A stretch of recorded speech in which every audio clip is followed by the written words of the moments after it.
प्यारे दर्शकों, please video को 500 लाइक और कमेंट जरूर करें। देखते हैं इस बार हमें कितने लाइक्स मिलते हैं। प्लीज सब्सक्राइब करें। Thank you so much. Chapter 2123 old man be a human being. जूचुए के शब्द सुनकर ली गुआंगशाओ का चेहरा लाल हो गया, जैसे किसी ने जोर से घंटा बजाकर उसे जगा दिया हो। इस समय अब और निजी फायदे के लालच में नहीं पड़ा जा सकता, वरना ये पूरे हुआशु राष्ट्र की बड़ी योजना पर असर डाल सकता है। वो काफी देर तक चुप रहा, फिर आखिरकार हाथ हिलाते हुए जूचुए से बोला, शायद तुम सही कह रही हो। ऐसे में तुम हुन-डन को ये बात बता दो और उसकी राय पूछ लो। याद रखना, अभी दूसरे रीजन को मत बताना। उसने ये बात दोबारा जोर देकर कही, क्योंकि अगर सिर्फ केओस इस मामले में शामिल होता है तो बाकी रीजन आए या ना आए, नतीजों पर बहुत बड़ा असर नहीं पड़ेगा, लेकिन कम से कम उन्हें ज्यादा रिसोर्सेस मिल सकते हैं। उस समय झंग यी ने अभी अभी अपना सेक्लूजन खत्म किया था। भले ही लिंग सिर्फ एक शेल थी, लेकिन उसका अनुभव झंग यी को काफी इंस्पिरेशन दे गया। असल में वो और पढ़ाई जारी रखना चाहता था, मगर एक मेहमान के आने से उसे वक्त से पहले रुकना पड़ा। हाँ, मेहमान दूर पश्चिम से आया था। उस दिन एक काफी यूनिक गोल स्पेसशिप ब्लिजर्ड सिटी के बाहर पहुंचा, जिसने नाम लेकर केओस से मिलने की मांग की। उस स्पेसशिप में थे सफेद लेब्रेडर ब्रायन और उसका मालिक प्रोफेसर डा विंसी। क्या ये ब्लिजर्ड सिटी है? काफी बढ़िया लग रहा है, एकदम स्टील फोर्ट्रेस जैसा। ब्रायन ने ऊंची ऊंची शहर की दीवारों को देखते हुए कहा, हुआशु लोग तो सदियों से ऊंची दीवारें बनाने में मास्टर हैं। हुफ, ये तो बस ऊपर ऊपर की सजावट है। असल में आज तक जो भी जंग का नतीजा तय करता है वो टॉप टियर इनह्यूमंस होते हैं। ये सिटी डिफेंस भले ही मजबूत लगे, लेकिन ये सिर्फ लो लेवल एलियंस और मैकेनाइज्ड ट्रूप से निपट सकता है। दोनों के ब्लिजर्ड सिटी पहुंचते ही उन्होंने फौरन झंग यी से संपर्क किया। दरअसल उन्हें झंग यी ने ही इनवाइट किया था। झंग यी ब्लिजर्ड सिटी के साउथ ईस्ट हिस्से में था, जो यहां से काफी पास था, कुछ स्पेस शटल्स का सफर भर। ये उसकी प्रोफेसर लियोनार्डो डा विंसी से पहली मुलाकात थी। वो उस मिस्टीरियस इंसान को काफी अहमियत देता था, क्योंकि जिसने एक कुत्ते को bishop level alien dog train कर दिया, उसकी ताकत का अंदाजा लगाना मुश्किल था। झंग यी शहर के बाहर पहुंचा।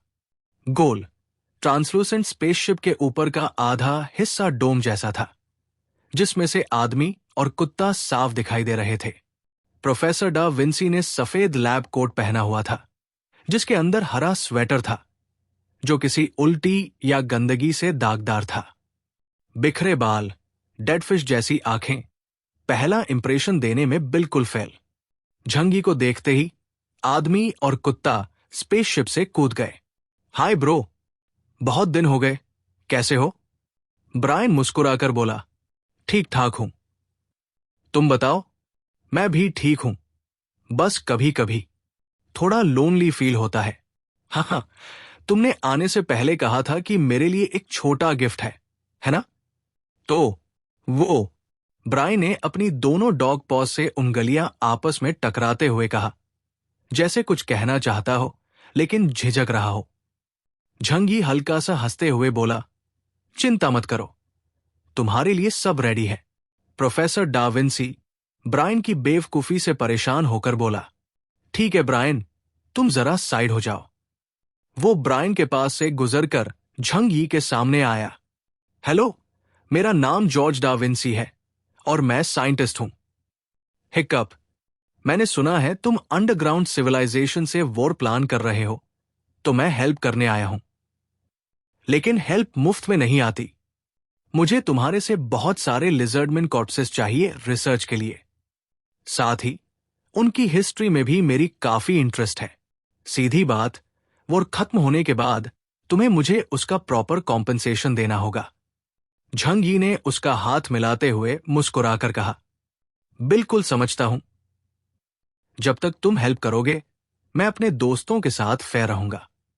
एक बात का अफसोस है, हम अभी डिफेंस मोड में हैं, ये तय नहीं किया है कि काउंटर अटैक करें या फिर पूरा हुआशू राष्ट्र ऊंचे स्नोई प्लेटों पर रिलोकेट कर दें। झंग यी ने थोड़ा अपोलोजेटिक एक्सप्रेशन बनाया। असल में वुलुयन एम्पायर के खिलाफ वॉर एक टॉप सीक्रेट बात थी जो इन्हें बताना मुमकिन नहीं था। पहले उसे उनकी लॉयल्टी कंफर्म करनी थी। प्रोफेसर डा विंसी ने आंखें सिकोड़कर झंग यी को देखा। ठीक है, मुझे पता है तुम मुझ पर अभी भरोसा नहीं करते, लेकिन मैं जानता हूं कि तुम वॉर शुरू करोगे। हुआशू राष्ट्र और वुलुयन एम्पायर दोनों में से सिर्फ एक ही सिविलाइजेशन सर्वाइव कर सकती है।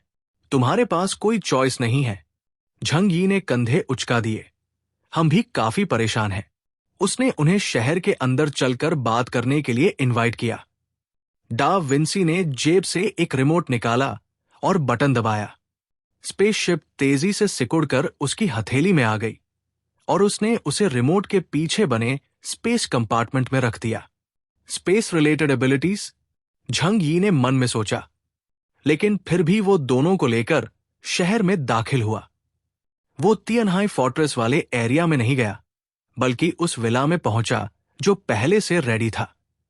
तियनहाई फोर्ट्रेस के आसपास वॉर प्रिपरेशन चल रही थी, जो इन्हें दिखाना मुमकिन नहीं था। तीनों विला में पहुंचे। झंग यी ने कॉफी सर्व की और सीधे पूछा, ब्रायन ने मुझे बताया कि वो हिटोमी ऑर्गेनाइजेशन का मेंबर है, तो तुम 4 हॉर्समैन में से किस पोजीशन के हो? झंग यी ने मुस्कुराकर पूछा, ब्रायन की तरफ देखा और फिर डा विंसी की ओर। ब्रायन ने सीना चौड़ा किया, अपना पो सीने पर रखा और गर्व से बोला, मैं नाइट ऑफ बेनेवलेंस ब्रायन ग्रिफिन हूं। कुत्ते की बेनेवलेंस। झंग यी ने सांस भरते हुए कहा, पता नहीं क्यों टोंग ऑर्गेनाइजेशन का यह डिसीजन उसे हमेशा मजाक जैसा लगता था। अरे, कुत्ते इंसानों से कहीं ज्यादा वर्चुअस होते हैं। लेकिन ये छोड़ो, वो 2 ब्यूटीफुल लेडीज कहाँ है जो तुमने मेरे लिए रेडी की है? यहां या यहां?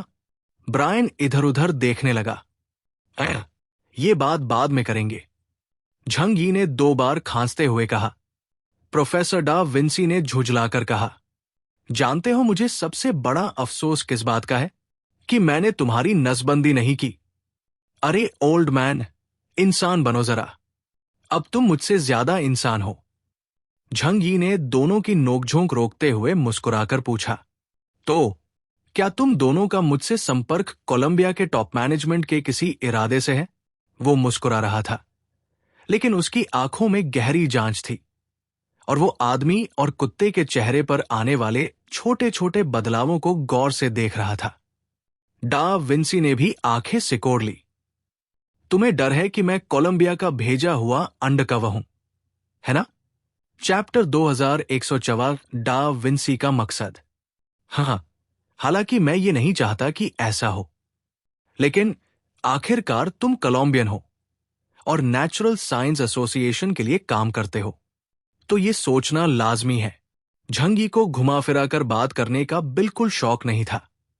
उन्हें बुलाने के 2 मकसद थे। पहला, अगर वो कोलंबिया की तरफ से भेजे गए हैं तो इसका मतलब है कि कोलंबिया को अंदाजा हो गया है कि वो वुलुयन एम्पायर पर जंग का ऐलान कर सकते हैं।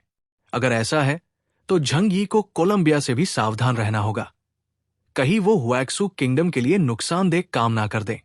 ऐसा हुआ तो हालात बेहद उलझ जाएंगे। इस वक्त हुएक्सू किंगडम के पास एक साथ 2 ताकतवर सभ्यताओं से लड़ने की क्षमता बिल्कुल नहीं है। सारे प्लान फिर से बनाने पड़ेंगे। शायद झंग यी कुछ सालों के लिए वुलुयन एम्पायर से टकराव टाल दे और ताकत बढ़ाकर बाद में बदला ले।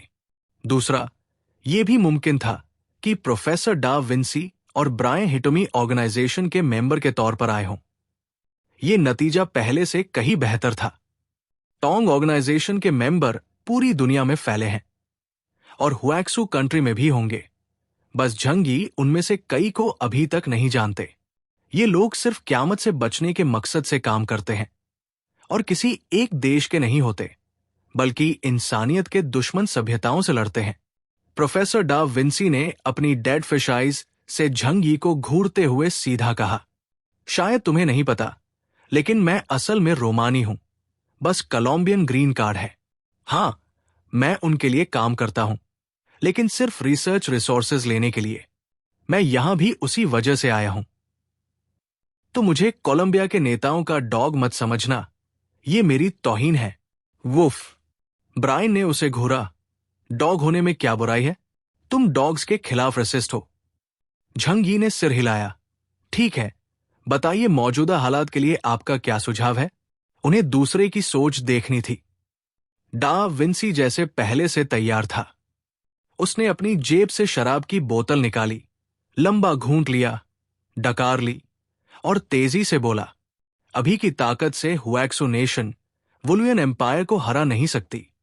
टॉप एक्स्ट्राऑर्डिनरी लेवल का फासला बहुत बड़ा है, लेकिन दूसरी तरफ वो भी तुम्हें नहीं हरा सकते। देखो, इसीलिए वो बस मौसम का इस्तेमाल कर सुनामी ला रहे हैं। इस दुनिया की पाबंदियों की वजह से वो काला आदमी बाहर ज्यादा देर लड़ नहीं सकता। वो तुम्हारे हुएक्सु देश के नीचे वाली एंशिएंट सिविलाइजेशन से डरता है, और तुम्हारी मौजूदा ताकत से भले ही तुम हेडीज गेटकीपर को हरा ना सको, लेकिन अगर भागने की ठान लो तो वो तुम्हें मार नहीं पाएगा। दोनों गुटों के टॉप एक्सपर्ट्स एक दूसरे को रोक रहे हैं, लेकिन किसी में हिम्मत नहीं कि पूरी तरह दूसरे को मिटा दे। इसलिए सबसे ज्यादा जो हो सकता है वो है एक लोकल वॉर, जिससे दूसरी तरफ डराया जा सके। उसने फिर लंबा घूंट लिया। लेकिन मेरे पास वुलुयन एम्पायर की कोई जानकारी नहीं है।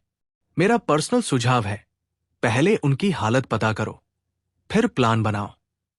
अभी बस रक्षा का काम करते रहो। फिर उसने आंखें सिकोड़कर झंग यी की तरफ देखा। ये सब मेरी जानकारी के आधार पर है, लेकिन मुझे यकीन है तुम्हारे पास वो जानकारी है जो मेरे पास नहीं, वरना तुम अपनी नेचर के हिसाब से फॉग वैली में घुसकर दुश्मन को उकसाते नहीं। मुझे पता है तुम हमें अभी ट्रस्ट नहीं करते, लेकिन फिर भी कहता हूं, अगर तुम वुलुयन एम्पायर पर कुछ करने का सोचो तो मुझे साथ ले चलना, क्योंकि मैंने कभी अंडरग्राउंड वर्ल्ड की गहराई में नहीं गया। झंग यी की भौहें उठीं। ये आदमी पूरी सच्चाई नहीं बोल रहा। अगर टोंग ऑर्गेनाइजेशन ने इन्हें मदद के लिए भेजा है तो जरूर कोई फायदा भी दिया होगा। फिलहाल सबके पास एक दूसरे से छुपाने को राज है। झंग यी ने नाक छूते हुए कहा, तुम्हारे कोलंबियंस के पास भी अंडरग्राउंड सिविलाइजेशंस है ना?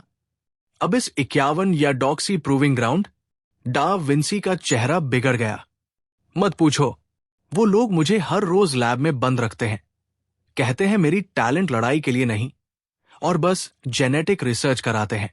लेकिन अगर एंशिएंट सिविलाइजेशंस का लिविंग एनवायरनमेंट और उनका इतिहास ऑन साइट स्टडी ना करें तो बहुत अफसोस की बात है। झंग यी की आंखों में हल्की चमक आई। अगर ये सच है तो उसकी एबिलिटीज शायद के रैन या के एयर जैसी टेक्निकल है, कॉम्बैट ओरिएंटेड नहीं। झंग यी ने मुस्कुराकर कहा, चूंकि आप इतनी दूर से आए हैं, ब्लिजर्ड सिटी में ठहरिए। मुझे आपसे और भी बहुत बातें करनी है। अगर कभी आपकी मदद की जरूरत हुई तो जरूर बुलाऊंगा। भले ही वो अभी वॉर प्लान खोलना नहीं चाहते थे, लेकिन बिशप लेवल एलियन डॉग और एक अननोन स्ट्रेंथ साइंटिस्ट को जाने देने का इरादा भी नहीं था। जहां तक पीठ में छुरा घोंपने की बात है, हे झंग यी की मौजूदा ताकत और अपनी टेरिटरी में ब्लैक बिशप से नीचे किसी को भी वो पल भर में काबू कर सकता है। ब्रायन ने हाथ फैलाए। क्रैब, नो मीट, जो तय हुआ था। झंग यी ने मुस्कुराकर कहा, मेरे करीबी साथी क्षु चुनले तुम्हें बाद में देंगे। इस मामले में वो एक्सपर्ट है। ब्रायन ने छाती पर हाथ रखकर कहा, oh god, thank you so much. Da Vinci ने उसे घृणा से देखा, फिर झंग यी से कहा, मैं यहां एक मदद के लिए आया हूं। तुम कुछ समय पहले अफ्रीका में डेविल्स आए गए थे और द्रिक की सील्ड लैंड में दाखिल हुए थे, है ना? झंग यी की आंखों में हल्की चमक आई। तुम्हें ड्रकर्स की बातें भी पता है? हाँ, मजाक कर रहे हो। हम कोलंबियंस तुमसे बहुत पहले अंडरग्राउंड सिविलाइजेशन से मिले हैं। सोचते हो पिछले सदी का सारा एडवांस टेक्नोलॉजी कहां से आया?